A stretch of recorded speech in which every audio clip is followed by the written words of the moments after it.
Você conhece alguém que esteja muito doente ou já conviveu com alguma pessoa, próxima que enfrentou momentos difíceis em aspectos de saúde? É natural que em momentos como esses, fiquemos e façamos inúmeros questionamentos e que surjam diversas dúvidas. Será que todos têm o direito de serem curados? Se você se interessa por esse tema, fica por aqui que a gente vai conversar sobre isso.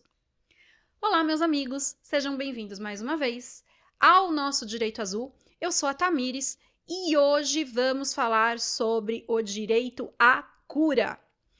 Nossa lei humana fala sobre os direitos ligados à saúde e que todos, devem ter acesso a tratamentos médicos, mas não fala sobre o direito à cura em si. Por outro lado, na esfera divina, esse direito é muito sólido e está associado ao nosso livre-arbítrio. Nós já falamos nos vídeos sobre as causas da Covid-19, por exemplo, que todas as doenças são iniciadas no campo energético. E à medida que a cura não chega, vai passando aos demais corpos, até chegar no corpo físico. Ainda é pseudocientífico, mas há diversos estudos que falam sobre os nossos corpos. Então, uns dizem que são 3, outros dizem 7. O ideal é que possamos nos propor a estudar isso mais a fundo, quem é da área da saúde principalmente. Então, as doenças, elas começam em densidades mais sensíveis da nossa própria matéria. Antes do nosso corpo físico se contaminar com vírus, bactérias, por exemplo, nossos corpos mais sensíveis se contaminam com os vermes, vírus e bactérias astrais. Vamos chamar assim só para ilustrar, ok? Notem que eu não descarto a biologia. Tudo que a medicina já concluiu é importante e deve ser considerado. Os tratamentos do corpo físico devem ser feitos, mas o processo de cura ele também deve abranger os demais corpos. Ele inicia, na verdade, nos demais corpos. O processo de cura, pessoal, segue o mesmo curso da doença. Primeiro atinge os planos mais sensíveis e depois, aos poucos, se materializa no corpo físico. Por isso, algumas vezes acontece de não dar tempo do corpo físico se curar e a pessoa acaba por fazer aí a passagem de plano, que é o que chamamos de morte. Mas é muito e extremamente importante que o processo de cura tenha iniciado nos corpos sensíveis, pelo menos. Porque com o eventual desencarne, o indivíduo tem mais facilidade de projetar a cura nos demais corpos. O mental dele fica mais sadio, inclusive, e a sua alma consegue atingir padrões vibratórios e projetar aí a realidades mais felizes para si e para os entes queridos que ficam. Lembrando, como já falamos aqui, a gente não morre, o corpo físico desliga, só isso.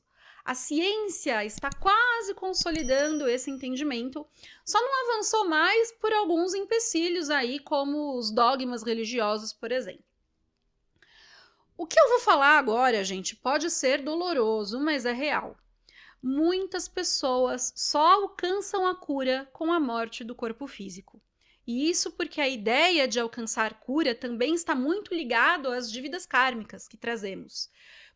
A gente já volta lá depois para assistir os vídeos sobre dívidas kármicas.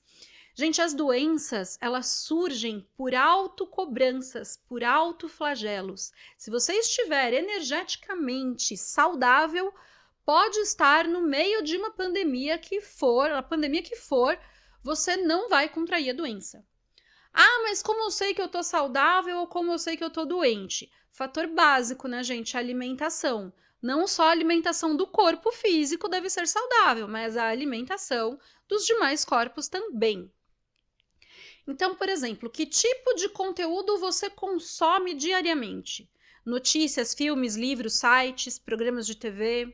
Que tipo de pensamentos você costuma ter ao longo do seu dia? São pensamentos negativos, de ódio, medo, raiva, dúvida? Ou são pensamentos felizes, de gratidão, de alegria? Que tipo de atitudes você toma? Você é leal? Você é uma pessoa justa? Ou você ainda é ingênuo a ponto de achar que porque ninguém tá vendo o que você faz, você vai ficar impune? Você é o seu pior juiz. O juiz mais rígido é você mesmo. Porque o que está em jogo aqui é a nossa evolução. E o seu inconsciente sabe disso, a sua alma sabe disso. Bom, gente, só para fechar e não estender muito, nós vamos falar várias e várias vezes sobre isso ainda, mas basicamente o direito à cura é inerente a todas as almas e devemos ser muito cautelosos com nossa saúde integral. O direito à cura, ele deve ser exercido o tempo todo. Então a dica é: tente tornar consciente suas aflições antes que a doença alcance, no caso, né, ou de já ter alcançado o corpo físico. Inicie rapidamente o processo de cura, perdoe-se, perdoe os outros, ame-se, ame os outros. Consuma pensamentos saudáveis, os destrutivos podem passar aí pela cabeça como nuvens, deixa fluir, mas não fixa as ideias nos pensamentos negativos. Bom, vou pedir mais uma vez para que você se inscreva aqui no canal, deixe seu like, compartilha esse conteúdo, porque ele pode ser útil para muita gente que esteja precisando, ok?